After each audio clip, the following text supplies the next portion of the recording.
Class में हम पढ़ेंगे रोकड़ बही का अर्थ, मीनिंग ऑफ कैश बुक।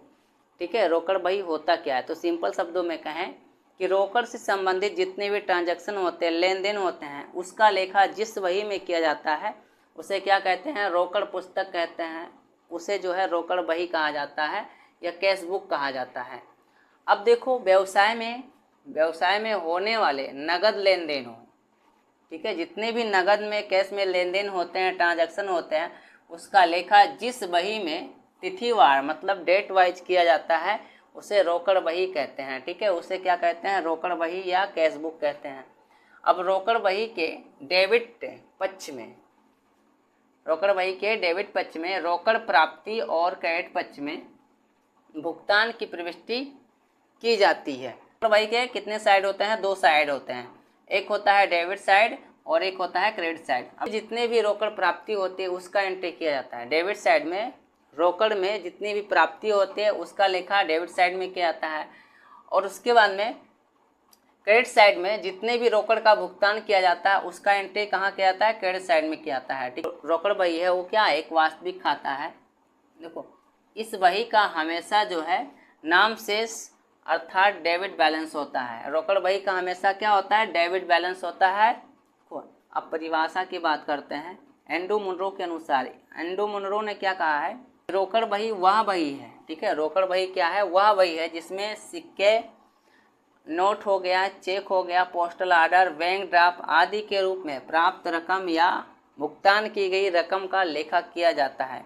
चाहे वो सिक्के के रूप में प्राप्त हो, चाहे चेक के रूप में प्राप्त हो, या नोट के रूप में प्राप्त हो, या पोस्टल ऑर्डर के रूप में प्राप्त हो, या बैंक ड्राफ्ट के रूप में प्राप्त हो, इन सभी के रूप में प्राप्त रकम या भुगतान की गई रकम का लेखा रोकड़ बही में किया जाता है। रोकड़ बही का अर्थ परिभाषाएं जान चुके हैं, अब जानेंगे रोकड़ बही की विशेषताएं क्या होता है।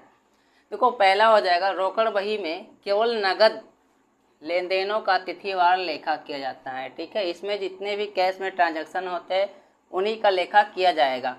दूसरा, रोकड़ बही के डेबिट पक्ष में नगद प्राप्तियों एवं क्रेडिट पक्ष में नगद भुगतानों का लेखा किया जाता है। देखो, बता चुके हैं अर्थ में कि रोकड़ बही के 2 साइड होते हैं, एक डेबिट होता है, क्रेडिट होता है। डेबिट साइड में जितने भी नगद में प्राप्तियां होती है उसका एंट्री किया जाता है, और क्रेडिट पक्ष में क्या होता है? जितने भी नगद में भुगतान किए जाते हैं उसका लेखा जो है क्रेडिट साइड में किया जाता है।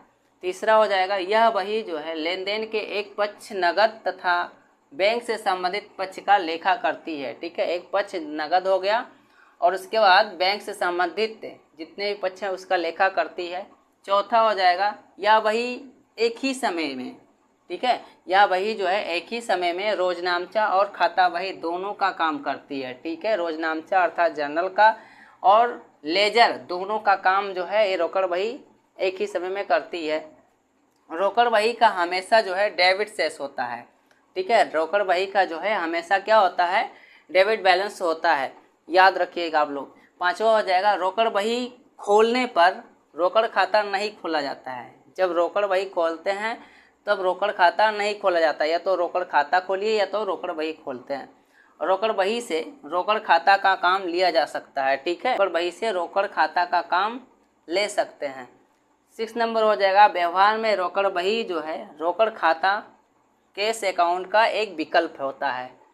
ये हो गए रोकड़ बही की विशेषताएं।